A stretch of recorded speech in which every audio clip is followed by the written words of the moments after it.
5 ವರ್ಷ ಹಿಂದೆ ಅವರ ಸರ್ಕಾರ ಇತ್ತಲ್ಲ, ಅವಾಗ ಏನೇನು ಮಾಡಿದ್ದಾರೆ ನಮ್ಗೆ ಗೊತ್ತಿದೆ. ಜಿಲ್ಲೆಯಲ್ಲಿ ನಾವು ಮಾಡ್ತಾ ಇರೋದೇ ಸಹಾಯ. ನಾನು MLA 50% ಆಗುತ್ತಾ? ಏನಾದ್ರು ಬರ್ಲಿ ಮಾತಾಡ್ತೀನಿ.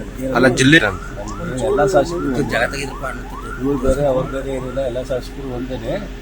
ನನ್ನ ಹತ್ರ ಮಾತಾಡ್ಲಿ, ಇದೇನಾಗಿತ್ತು ನನ್ನ ಹತ್ರ ಚೆನ್ನಾಗಿ ಮಾತಾಡ್ತಾರೆ, ಗೊತ್ತಿಲ್ಲಪ್ಪ ನನಗೆ. ಕಾಂಗ್ರೆಸ್ ಸರ್ಕಾರ ಪ್ರೆಸ್ಗೆ ಹೇಳೋದೇ ಬೇರೆ, ನಮ್ಮ ಹತ್ರ ಮಾತಾಡೋದೇ ಬೇರೆ.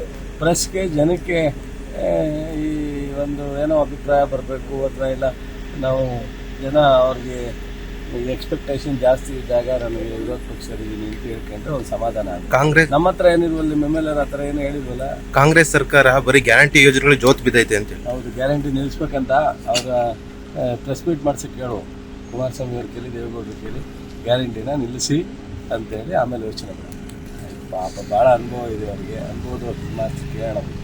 ಏಕೆಂದರೆ ತುಂಬ ಆಡಳಿತದ ಅನುಭವ ಇರೋದ್ರಿಂದ ಮಂಜು ಅವ್ರ ಮಾತನ್ನ ನಾವು ಕೇಳಬೇಕಾಗಿತ್ತು. ಎಷ್ಟೊಂದು ಗಂಭೀರ ಮಾತುಗಳು.